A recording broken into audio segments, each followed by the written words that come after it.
தென்னிந்திய நடிகர் சங்கத்தின் 62வது பொதுக்குழு கூட்டம் சென்னையில் இன்று நடைபெறுகிறது.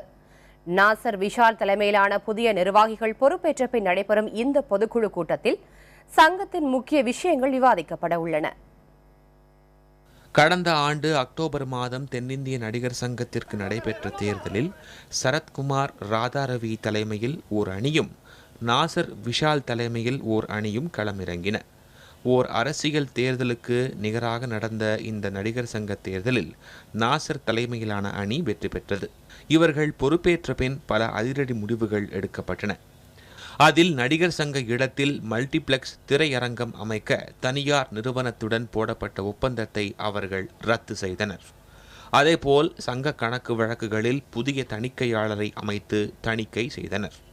அதில் சங்க அறக்கட்டளை கணக்கு வழக்குகளில் ஊழல் நடந்திருப்பது கண்டறியப்பட்டதாகவும் அதனால் முன்னாள் நிர்வாகிகளான சரத்குமார், ராதாரவி, வாகை சந்திரசேகர் ஆகிய 3 பேர் மீதும் காவல் ஆணையரிடம் விஷால் தரப்பில் புகார் கொடுக்கப்பட்டது.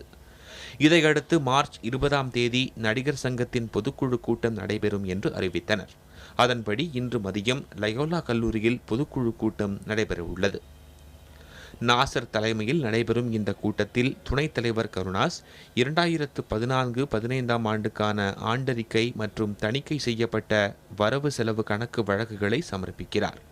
இதைத் தொடர்ந்து பொருளாளர் கார்த்தி சங்கத்தின் வருங்கால பொருளாதார திட்டத்தையும் பொதுச் செயலாளர் விஷால் எதிர்கால நலத்திட்டங்களையும் விவரிக்கின்றனர். ஏற்கனவே ஆடிட்டட் அக்கௌண்ட்ஸ் வச்சு கம்ப்ளைண்ட் கொடுத்துருக்கோம். என்ன அடுத்த கட்ட நடவடிக்கை என்னன்றது பாடி முடிவு எடுக்கும். இது தவிர சரத்குமார் மீது நடவடிக்கை எடுப்பது தொடர்பாக விவாதிக்கப்பட உள்ளதாக தெரிகிறது. புதிய நிர்வாகிகள் பொறுப்பேற்ற பின் நடைபெறும் இந்த பொதுக்குழு கூட்டத்தில் ராதாரவி, ராதிகா சரத்குமார் உள்ளிட்டோர் பல கேள்விகளை முன்வைப்பார்கள் என்று எதிர்பார்க்கப்படுகிறது. அவற்றுக்கு பதிலளிக்க புதிய நிர்வாகிகளும் தங்களை தயார்படுத்தி வருகின்றனர். 62வது முறையாக நடைபெறும் இந்த நடிகர் சங்கத்தின் பொதுக்குழுவில் ரஜினிகாந்த், கமல்ஹாசன், அஜித் உள்ளிட்ட முன்னணி நடிகர்கள் கலந்து கொள்வார்கள் என்று எதிர்பார்க்கப்படுகிறது.